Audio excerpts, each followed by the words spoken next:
Hello guys, welcome back to my YouTube channel.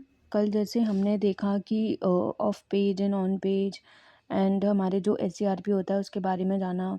एससीआरपी में कौन कौन से एड्स होते हैं वो हमने जाना। आज हम जानेंगे कि जो हमारा सर्च इंजन है, जो मैंने काफ़ी तरीके के आपको बताए थे, गूगल हो गया, बिंग हो गया, याहू हो गया, वो वर्क कैसे करते हैं। आप यूजुअली जब भी कोई वेबसाइट को रैंक कराने की कोशिश करते हैं तो उसमें सर्च इंजन हमारा किस तरीके से वर्क करता है उसको जानना बहुत ज़रूरी है। अगर आपको उसकी एल्गोरिदम या उसकी प्रोसेस नहीं पता है तो आप अपनी वेबसाइट को कभी भी रैंक नहीं करवा पाएंगे।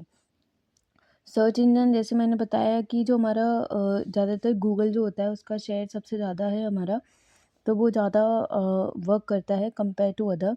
लेकिन जो चाइना है उसमें आई थिंक बाइडू ज़्यादा वर्क करता है। तो उसके हिसाब से हमें हमारे सर्च इंजन को पहचानना होगा एंड देन उसके हिसाब से हमें अपनी वेबसाइट को रैंक कराना है। सबसे पहले सर्च इंजन में रैंक कराने के लिए हम सर्च इंजन में क्या रैंक कराते हैं, यूजुअली हमारी जो सर्विस होती हैं, प्रोडक्ट्स होते हैं, और उनमें भी हमारे क्या होते हैं बेसिकली कीवर्ड्स।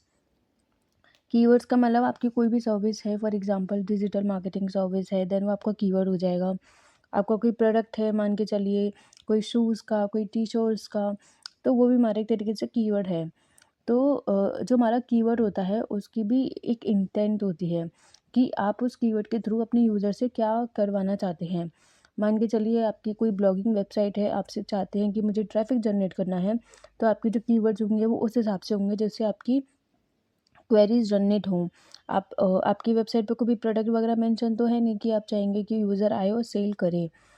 दूसरा हो जाता है कि कमर्शियल इंटेंट है, तो यूजुअली वो ई कॉमर्स जो वेबसाइट्स होती हैं उनमें वर्क करता है कि आप चाहते हैं कि यूज़र आपकी वेबसाइट पे आए, कुछ भी परचेजिंग करे। कीवर्ड में जैसे मैंने एग्जांपल लिया है नाइकी जॉर्डन शूज़। अब जो हमारा नाइकी जॉर्डन शूज़ है, अब उसके पीछे हमारी क्या इंटेंट रही होगी किसी भी यूज़र की उसको सर्च करते टाइम, तो इसको जानना बहुत ज़रूरी है। अगर हम इंटेंट को नहीं समझ पाए, मान के चलिए किसी भी कीवर्ड की, और अगर मैं गलत टारगेटिंग कर दी, तो उससे क्या हो जाएगा कि हमारा जो यूज़र है उस तक हम रियल यूज़र तक नहीं पहुंच पाएंगे और हमारी जो वेबसाइट है वो सफ़र करेगी अपनी जो भी उसका गोल है उसको अचीव करने के लिए। अब जैसे इंटेंट क्या हो सकते हैं हमारे सर्च करने के लिए, like Nike Jordan shoes, bye Jordan shoes, purchase Jordan shoes online shop. तो ये हमारे डिफरेंट कीवर्ड्स हैं जो मैंने फॉर एन एग्जांपल लिए हैं ताकि आपको बेटर अंडरस्टैंड हो सके। तो नाइकी जॉर्डन शूज़ जैसे मैंने आपको पहले ही बताया था कि दो तरह के हमारे कीवर्ड्स होते हैं। एक होता है लॉन्ग टेल कीवर्ड, एक होता है शॉर्ट टेल कीवर्ड। तो लॉन्ग टेल कीवर्ड बेसिकली क्या होते हैं, जो 2 वर्ड से मोर देन होते हैं उन्हें लॉन्ग टेल बोलते हैं। 2 टू 3 तक हम शॉर्ट टेल ही कंसीडर करते हैं, उससे ऊपर जितने भी कीवर्ड्स होते हैं उनको हम लॉन्ग टेल में कंसीडर करते हैं। वो इसलिए ही करते हैं ताकि हमारे जो लॉन्ग टेल कीवर्ड्स होते हैं वो हमें हेल्प करता है जल्दी ही रैंक कराने में हमारी वेबसाइट्स को, कंपेयर टू हमारे शॉर्ट टर्म कीवर्ड्स की वजह से। तो अब जैसे किसी ने सर्च किया नाइकी जॉर्डन शूज़ का, मान के चलिए, तो उसकी इंटेंट क्या हो सकती है।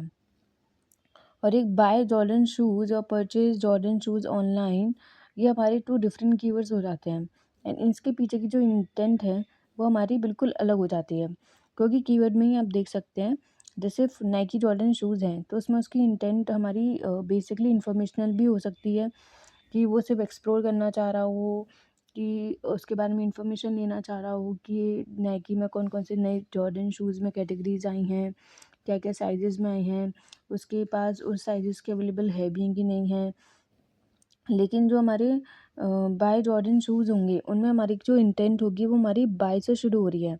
तो उसका क्या मतलब है कि जो यूज़र है वो चाहता है कि वो हमारी वेबसाइट पे, हम चाहते हैं कि हमारा यूज़र जो है हमारी वेबसाइट पे आए और वहाँ से जो हमारा प्रोडक्ट्स हैं उनको बाय करें।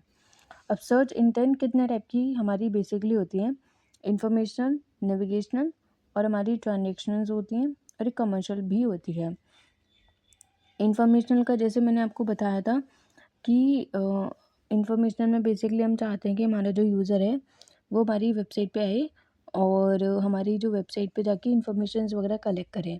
अब फॉर एग्जांपल कोई भी नाइकी की वेबसाइट पे गया, फर्स्ट उसको सिर्फ ये जानना है कि नाइकी में कौन कौन से नए लॉन्चेस करे हैं, कौन से नए नए प्रोडक्ट्स आए हैं, कौन कौन सी वेराइटीज़ हैं। तो वो एक तरह से इंफॉर्मेशनल हमारा यूज़र हो गया कि उसको सिर्फ अभी इंफॉर्मेशनल चाहिए। सेकेंड है नेविगेशनल। नेविगेशनल का मतलब होता है कि उसने एक प्रोडक्ट देखा, अब आप भी है, कोई ज़रूरी नहीं है कि अगर यूज़र एक प्रोडक्ट देखता है तो उसको एक बार में पसंद आ जाए। वो मल्टीपल प्रोडक्ट्स को देखता है, देन कंपेयर करता है अदर वेबसाइट से, देन उसको प्राइजेज़ को देखता है, अपने साइज़ेज़ को देखता है, उसके जो करंट साइज़ है शूज़ का वो अवेलेबल है कि नहीं, कलर वो अवेलेबल है कि नहीं जो उसको चाहिए। तो because to get the right product वो नेविगेट करता है डिफरेंट वेब पेजेस पे, उसी वेबसाइट के, तो उसको बोलते हैं नेविगेशनल। देन होता है हमारा ट्रांजैक्शनल। ट्रांजैक्शनल्स बेसिकली होता है कि यूज़र का जो इंटेंट है वो है ट्रांजैक्शन, कि वो ख़रीदना चाहता है हमारे प्रोडक्ट को, लेकिन अभी तक उसका ये जो माइंड है वो सेट हो चुका है कि उसको ख़रीदना है, पर उसने अभी तक परचेजिंग की नहीं है। वो इसीलिए क्योंकि वो मल्टीपल साइट्स पे जाके एक बार कंपेयर कर रहा है, वो देख रहा है कि कहाँ उसको सस्ता मिलेगा, कहाँ उसको ज़्यादा अच्छा फैसिलिटीज़ या ऑफ़र्स मिल रहे हैं, डिस्काउंट्स मिल रहे हैं। देन उसके बाद उसकी इंटेंट कहीं न कहीं बन रही है, बट अभी उसने फाइनलाइज़ नहीं किया है। तो जब भी आप अपनी वेबसाइट के लिए कोई भी अगर कीवर्ड का सिलेक्शन करें, तो उसको बहुत ध्यान से करें। कहीं ऐसा ना हो कि आपका जो पेजेस पे कीवर्ड टारगेटिंग है, वो एकदम गलत हो जाए और जो यूज़र है आपकी जगह आपके कॉम्पिटिटर्स के पास पहुँच जाए। और अगर कीवर्ड टारगेटिंग गलत होती हो जाती है, तो आप सारा का सारा जो भी ट्रैफ़िक जो आप जनरेट कर सकते थे, वो भी आप नहीं कर पाओगे।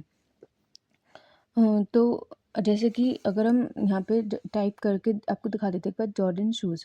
अब जॉर्डन शूज़ में बेसिकली क्या आ रहा है, शॉपिंग एड्स आ रहे हैं पहले हमारे, जो हमारे स्पॉन्सर्स होते हैं। जैसे हमने कल बताया था अपर होल एड्स होते हैं, शॉपिंग एड्स ये बेसिकली पीपीसी के थ्रू चलते हैं, जिसमें जल्दी हम चाहते हैं कि यूज़र आए वो यहाँ से परचेज़ करें। फिर नाइकी के organic result, then FAQs and then GMB listing, then organic.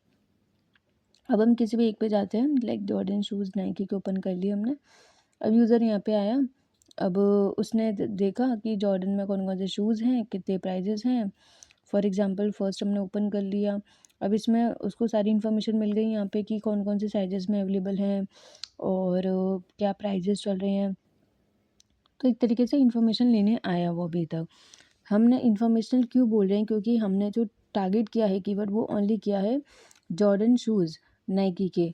हमने buy online, under 1500, under 10,000, nothing specific, हमने कोई भी ऐसे कमांड नहीं दिए हैं। जब हम इन कमांड्स को देते हैं तो एक तरह से हम अपनी जो क्वेरीज़ होती हैं उनको लिमिटेड कर देते हैं, कि हमें इस तरह की ही क्वेरीज़ चाहिए जिसमें यूज़र की जो इंटेंट रहे वो परचेजिंग वाली ही रहे, ताकि हम अपनी जो कीवर्ड्स हैं उनको अपनी वेबसाइट पे उसी हिसाब से टारगेट कर सकें।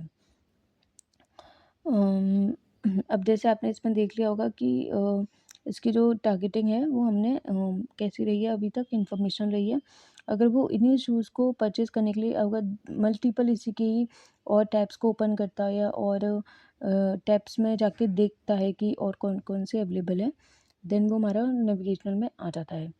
और अगर यही वो यहाँ पे उसको कोई डिस्काउंट्स वगैरह दिखते या फिर वो हमारे कोई ऐसे स्पेसिफिक पेज तक पहुँचता है जहाँ पे हमारी सेल का ऑफ़र चल रहा है या फिर हमारी प्रोडक्ट को ऐड टू कार्ट किया है, तो कहीं न कहीं उसकी इंटेंट वो बन जाती है खरीदने की। कमर्शियल में बेसिकली हो जाता है लास्ट कि वो उसकी इंटेंट उसने परचेज़िंग बेसिकली कर ली होती है और उसका जो माइंडसेट है वो अभी तक उसने जितनी भी इन्फॉर्मेशन कलेक्ट करी थी, जितना भी उसने नेविगेट किया था वेबसाइट के अंदर, जितनी भी उसका माइंडसेट बना था कंपेयर करके कॉम्पिटिटर्स को, वहाँ तक उसने अपने माइंड को क्लियर कर लिया है एंड देन उसके बाद उसने फाइनली उनको परचेज़ भी कर लिया है। आई होप आपको अगर कोई भी टर्म ऐसा है जो मैं आपको बता रही हूँ आपको नहीं समझ में आ रहा हो, तो आप मुझे कमेंट में लिख के बता भी सकते हैं। मैं पूरी कोशिश करूँगी कि आपकी जो भी क्वेरीज़ हैं उनको रिज़ॉल्व करने की। तो अभी तक आपको ये पता चल गया कि अब सर्च इंजन में सबसे जो इम्पोर्टेंस रखता है वो रखता है कीवर्ड, जिसमें इंटेंट को समझना हमारे जो यूज़र्स की है उसको बहुत ज़्यादा ज़रूरी हो जाता है। कीवर्ड बेसिकली तो हम क्या करते हैं कि जो हमारे काफ़ी सारे टूल्स होते हैं गूगल पे अवेलेबल है, फ्री भी अवेलेबल है, उनका भी यूज़ कर सकते हैं। जो टूल्स के बारे में हम कैसे कीवर्ड रिसर्च कर सकते हैं, कैसे अपने लिए कीवर्ड्स को फाइंड आउट कर सकते हैं विद द राइट इंटेंट। और वॉल्यूम, सर्च वॉल्यूम भी देखना होता है कि कितना वॉल्यूम उसका है, क्योंकि कभी कभी हम शॉर्ट टेल कीवर्ड्स पे अगर रैंक कराने की कोशिश करते हैं तो वो बहुत डिफ़िकल्ट हो जाता है। इसलिए हम लॉन्ग टेल कीवर्ड का सपोर्ट लेके चलते हैं, ताकि जो हमारे लॉन्ग टेल कीवर्ड्स होते हैं वो हमें हेल्प करते हैं जल्दी से जल्दी रैंक कराने में। अगर आप शॉर्ट टेल में अगर रैंक कराना चाहते हो उसके लिए आपका ब्रांड बहुत ज़्यादा स्ट्रॉन्ग होना चाहिए, ताकि आपकी जो और दूसरा उस पे जो वर्क है, लाइक ऑन पेज तो हम करते ही करते हैं, लेकिन उसके साथ साथ ऑफ पेज का भी काम रहता है। एक तरह से लोग तो सोशल मीडिया भी करते हैं, तो डिफरेंट वेज होते हैं वेबसाइट पे ट्रैफिक को जनरेट करने के लिए। तो इसके लिए ज़रूरी होता है कि हमारी जो वेबसाइट है उस पे सिर्फ एक ही तरीके से वर्क ना हो, लाइक सिर्फ ऑन पेज ना, मल्टीपल वेज को यूज़ करना पड़ता है, जब जाके एक वेबसाइट जो होती है परफॉर्मिंग में आती है। लेकिन अगर आपके जो डोमेन है वो अभी न्यू न्यू है और आप इतने फेमस नहीं हो अभी, ब्रांड आपकी जो ब्रांड है या वेबसाइट है, तो आप लॉन्ग टेल कीवर्ड की बिल्कुल हेल्प ले सकते हैं और अपनी कीवर्ड टारगेटिंग कर सकते हैं। इससे आपको ये हेल्प होगी कि आप जल्दी रैंक कर सकते हैं। आपने गूगल के जो बॉट्स होते हैं उनके बारे में तो सुना ही होगा कि जो गूगल होता है उसके जो बॉट्स होते हैं उनकी प्रोसेसिंग रहती है किसी भी पेज को रैंक कराने की। अब हमने ये तो देख लिया कि जो हमारा एसईआरपी है उसमें वेबसाइट रैंक करती हैं, पर वो कैसे करती हैं? तो गूगल के जो बॉट्स होते हैं बेसिकली वो क्या करते हैं कि वो एक परफॉर्म करते हैं प्रोसेस को, जिसमें क्रॉलिंग, इंडेक्सिंग एंड कैशिंग आ जाती है। ये प्रोसेस जब उसकी पूरी हो जाती है, तब उसके बाद जब भी कोई यूज़र क्वेरी सर्च करता है गूगल पे, तो वो वेब पेजेस को शो करता है। वो इन बॉट्स का काम मेनली ये होता है क्रॉलिंग करवाना। क्रॉलिंग इन सेंस जैसे एक छोटा बच्चा जब वो होता है तो वो क्रॉल करता है। इस तरीके से गूगल के बॉट्स का काम ये रहता है कि देखे कि इंटरनेट पे कौन-कौन से हमारी नई-नई वेबसाइट आई हैं जो इंडेक्स हुई हैं, नए-नए कौन-कौन सा कंटेंट अवेलेबल है। दूसरा उनको ये देखना कि कौन-कौन से नया-नया हमारी वेबसाइट आई हैं जिनका कंटेंट बहुत अच्छा है, या फिर जितनी भी मतलब नया वेबसाइट हमारे डाटाबेस में उसके में कलेक्ट होती हैं, वो धीरे-धीरे उनको पहले क्रॉल करता है। और दूसरा कि वो ये देखता रहता है कि कोई भी ऐसी वेबसाइट हमारे गूगल पे प्रेज़ेंट ना हो, जो गूगल की गाइडलाइंस को फ़ॉलो ना करती हो। फॉर एग्ज़ाम्पल इतनी सारी डेली की वेबसाइट्स बनती हैं, हर एक को अगर गूगल रैंक कराने लग गया तो टॉप 100 भी उसको कम पड़ जाएँगे। तो उसकी वजह से वो क्या करता है, प्रायोरिटी देता है हमारे जो एसईआरपी में हमारे पेजेस को। वो बेसिकली देखता है कि कौन-कौन सी ऐसी वेबसाइट है जो गूगल की सारी गाइडलाइंस को फ़ॉलो करती हैं। कौन-कौन सी वेबसाइट जो है नई इंडेक्स हो रही हैं, कौन-कौन सा नया डाटाबेस हमारी वेबसाइट पे मतलब हमारे जो इंटरनेट है उस पे आ रहा है, जो हमारे यूज़र के लिए मतलब अच्छा हो सकता है। तो उन सारी जो भी वेबसाइट्स होती हैं उनको बेसिकली क्रॉल करता है, देखता है हमारे पूरे इंटरनेट पे, एंड देन उनको अपने पास जो स्टोर करके रख लेता है, इंडेक्स कर लेता है। क्या और फिर जब भी उसको लगता है कि कोई यूज़र जो है कोई ऐसी क्वेरी सर्च कर रहा है जो जिसको उसने अभी इंडेक्स किया था वेबसाइट को, और वो उस क्वेरी को रेलिवेंटली मतलब जस्टिफाई करती है। फॉर एग्ज़ाम्पल कोई भी यूज़र है उसने कोई सर्च क्वेरी डाली, और गूगल के हिसाब से जो उसको लगेगा कि जो वेबसाइट उसको अच्छी तरह समझा पाएगी, अच्छी तरह यूज़र की क्वेरी को रिज़ॉल्व कर पाएगी, उस वेबसाइट को वो ईज़िली शोन अप कर देता है टॉप रिज़ल्ट्स में। ऐसा नहीं है कि पर रैंकिंग भी जो होती है वो हमारी इतनी ईज़िली नहीं आ पाती है, उसके लिए भी हमें काफ़ी पापड़ बेलने पड़ते हैं। इसमें बेसिकली पूरा जो खेल होता है वो होता है कॉम्पिटिशन का। मान के चलिए कि आप अभी जो बिज़नेस है आपका, अभी आप नए-नए आए हो, और जो आपका कॉम्पिटिटर्स है उसको 20 साल हो चुके हैं उसी बिज़नेस में, और उस 20 साल से उसकी वेबसाइट गूगल पे प्रेज़ेंट है। तो ऑब्वियसली जो हमारा गूगल होगा वो किसको प्रायोरिटी देगा? जो हमारा ओल्ड कॉम्पिटिटर है उसको, ना कि हमको, क्योंकि हमारे ब्रांड और डोमेन पर काम भी बहुत कम हुआ होता है, और जो सामने वाला पर्सन है उसका काम भी बहुत ज़्यादा होता है। उसका जो डीएपी होता है वो भी काफ़ी ज़्यादा होता है, और हमारी जो वेबसाइट का डीएपी होता है वो भी बहुत कम होता है। तो इन सारे कॉम्पिटिशन्स की वजह से, और उन पे सर्च वॉल्यूम भी काफ़ी होता है, डिफ़िकल्टी भी काफ़ी होती है, जिसकी वजह से हम कहीं न कहीं हमारी वेबसाइट को रैंक कराने में लैग कर पाते हैं, और हमारा जो कॉम्पिटिटर है वो करा देता है। तो आज के लिए बस इतना ही। अगर आपको वीडियो पसंद आई हो तो प्लीज़ इसे लाइक और सब्सक्राइब ज़रूर करें। थैंक